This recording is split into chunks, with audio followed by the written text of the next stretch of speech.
Good day mga chinggu, and for today's video ay magluluto nga tayo dito ng maha blanca. Pinigaan at minekos-mekos ko na nga muna diyan aring niyog na kinayod. At syempre pagkatapos ay sasalain ko na nga muna ito. Matagal na nga nahuli akong nagluto nitong maha blanca dahil nagluluto lang naman ako nito kapag merong mga okasyon. Ginamitan ko na nga ito diyan ng measuring cup para sigurado na hindi ako magkakamali. Naglagay nga lang ako dito ng 1 in 1/2 cup na cornstarch, tapos naglagay nga rin ako dito ng 8 cups ng coconut milk. Nalungkot nga lang ako dito ng slight dahil imbis na cream corn ang bibilin ko ay ang nabili ko ay yung whole corn. Pero hinayaan ko na nga lang ito dahil iisa lang din naman ang lasa. Kagaya ng karamihan ay maglalagay nga rin ako dito nitong evaporated milk at pagkatapos maglalagay na rin ako dito ng 1 can of condensed milk. Hindi na nga ako naglagay dito ng asukal para hindi masyadong matamis itong ating maha blanca. Hinalo ko na nga ito diyan hanggang sa mag-well combine habang hindi ko pa nilalagay sa apoy. At nang mahalo ko na nga itong mabuti ay ilalagay ko na nga ito sa apoy. At hindi natin iyan titigilan ng paghahalo para hindi magkaroon ng buo sa ilalim. And after ilang minutes ng pagtitiis ay charis lang po.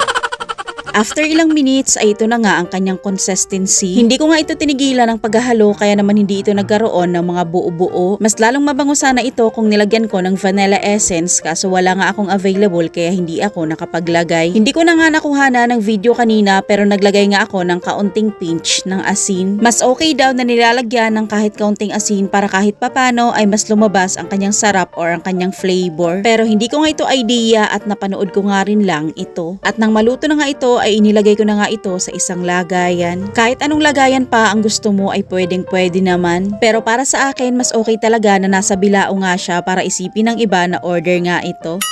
Sana all. And voila, ito na nga yung ating finished product na muntik pang matapon. Mabuti na nga lang at naagapan ko dahil kung hindi ay tsak na semento ang makikinabang. At para mas lalo nga daw sumarap itong ating maha ay lalagyan nga natin ito ng keso. Mas okay nga rin ito kapag merong margarine sa ibabaw kaso wala nga ako kaya keso na lang ang nilagay ko. Mas maraming keso, mas nakakatakam kaya naman for the go. Kung nagustuhan mo nga itong aking video, please leave a comment, like, share, and follow. Thank you so much for watching. God bless!